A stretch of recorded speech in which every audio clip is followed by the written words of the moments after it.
Is there black magic sihr on the internet? Let's find out.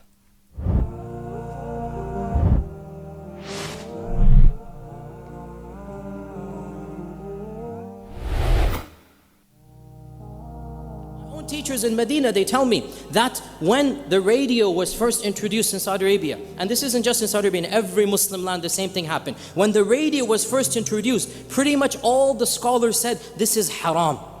And they even said this is sihr, magic. Wow. Because how can you have this device? And we hear somebody sitting in London, in Timbuktu, in Geneva, and we hear him, on this radio.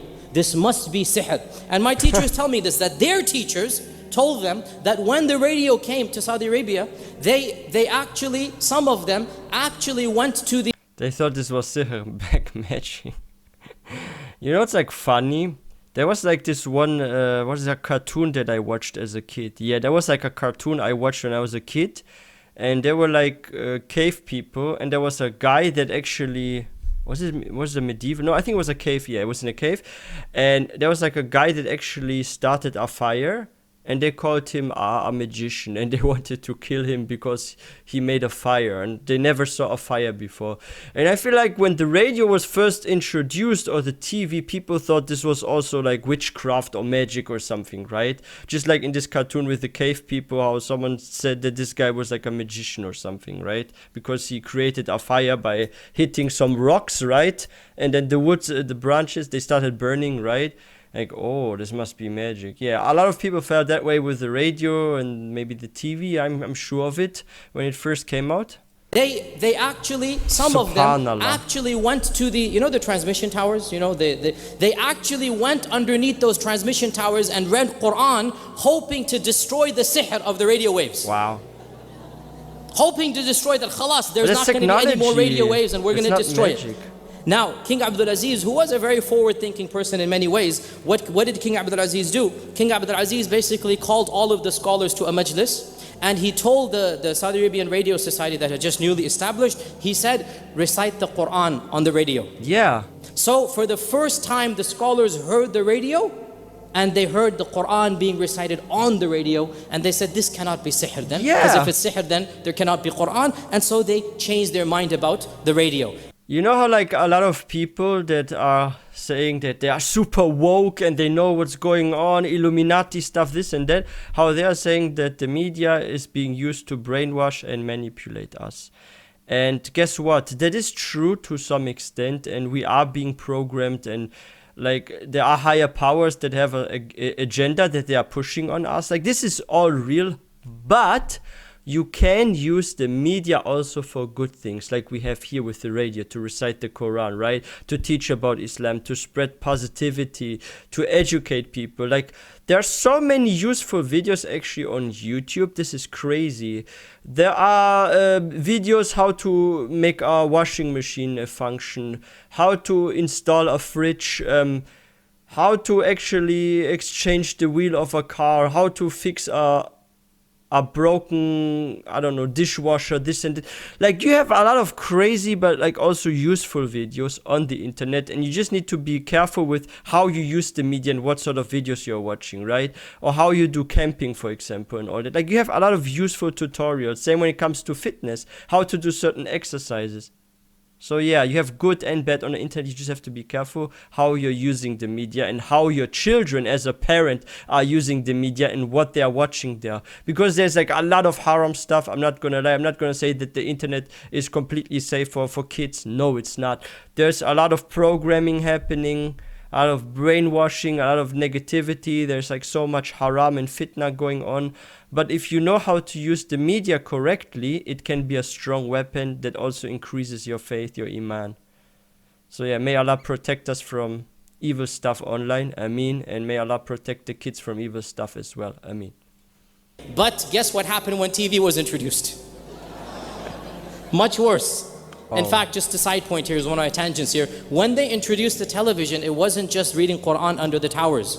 In 1966, the first television tower and broadcasting station of Riyadh, the first television station was stormed by fundamentalist fanatics. Wow. And they took it hostage. And Really? they demanded that basically no more television be broadcast in Saudi Arabia. Subhanallah. And again, just FYI, completely tangent here, but there was a member of the royal family, of the Al Saud family, in that tower, along with the fundamentalist. He was a very religious, overzealous person, and he was killed. When King Faisal was alive at the time, he sent in the troops, and they basically got rid of these people, and some people were killed. This prince, his own nephew, was killed. The one who killed King Faisal was his younger brother. Wow. You know, somebody shot Faisal point blank range. That was his nephew. The one who shot King Faisal was the younger brother of the one who was killed in 1966. And so some say there was a motive of revenge. Wow. What a crazy story. Okay, so what did you learn from this video? That the radio, the internet, and the TV is not black magic, it's not sihr, but it is, however, a lot of fitna, and it can be used for like a lot of evil stuff. And this is a fact. Like, if you look at like some even innocent looking cartoons, they have like sexual acts being shown. They are promoting LGBTQT, and like some shows even are promoting shirk. Like, even if you look like some shows that are about like Vikings, this and that, like you sometimes find elements of shirk there. And why? Because historically Vikings also had like, they had like Thor, for example, right? This is like a false god. Like, this is shirk, polytheism, right? Like, there was like a lot of polytheism also in medieval shows. And if you are watching certain shows, you need to be aware of like what's false, what is correct, because if you're watching something and you have no clue about life or your own religion, it can be dangerous and misleading. Like, A'udhu Billah. Like, imagine like there's like a teenager that has no clue about Islam, and he's watching some Viking show, and that they are praising they're saying, oh, praise to Thor or something, right? And then in his real life he says praise to Thor, or he tries to do dua to this false god, right? A'udhu Billahi minash shaitani rajim. Like, we have to be careful what we are consuming and what our kids are watching. Like, what if our kids are watching a cartoon show where two men are getting married or something? Then they grow up and they will think this is okay. Or what if there's like certain body movements that two characters in the show are doing, and then the kids are trying this out or something? A'udhu Billah.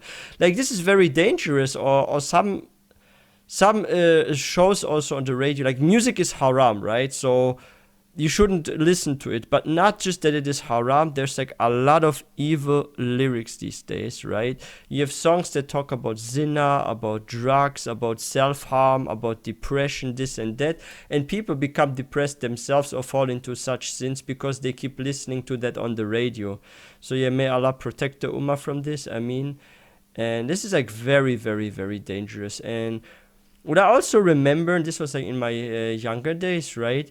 When, if you like turn the TV on, for example, and you're watching something like that is very innocent, like a cartoon show, at least this is here in Germany, and suddenly they show some sort of ad in the break, right, that shows like a lot of haram stuff, like dating, zina, sometimes alcohol even, and this and that is during a time where like kids are watching sometimes shows and stuff. Like, you have to be very, very careful with the ads. Like, even if you're watching like some cartoons, right, there are also haram elements sometimes. Not everything you can like watch has like something halal in it, right? So you have to be very careful how you're consuming it. And there's also the factor of addiction. And I actually went to a lecture before at the masjid, and it talked about also addictions and stuff, and it talked about how people are getting addicted to social media. Like, first it's one swipe on TikTok, then it's the second swipe, and then throughout the day you have over 700 or 800 swipes, and that, depending on how long you're watching it, can already result to 2-3 hours of your time wasted just on your phone, right? So you have to be careful. If you're swiping 800-900 times to your phone, this can steal 2 hours or more of your time, right? Same if you're getting addicted to TV shows, and maybe even some anime are addicting, right? Like, if you're watching some anime, try to control yourself to not watch more than 2 or 3 episodes a day. Because I had like one classmate of mine that would watch like 8 or 9 episodes a day, and each episode takes about a half hour. So you can do the math here. Like, if it takes like about a half hour and he watched 8 shows, that means he literally spent 4 hours watching it. Like, 8 shows, half hour, 4 hours of the day of anime and stuff. You have to be very, very careful what you're doing on the internet, how you're consuming media, and that you don't get addicted. Yeah, may Allah keep us safe from such addictions. I mean, and yeah, if you guys are new to this channel, please don't forget to hit that subscribe button for more content. And if you found this video informative, please don't forget to give this one a thumbs up, and I will see you guys next time, inshallah.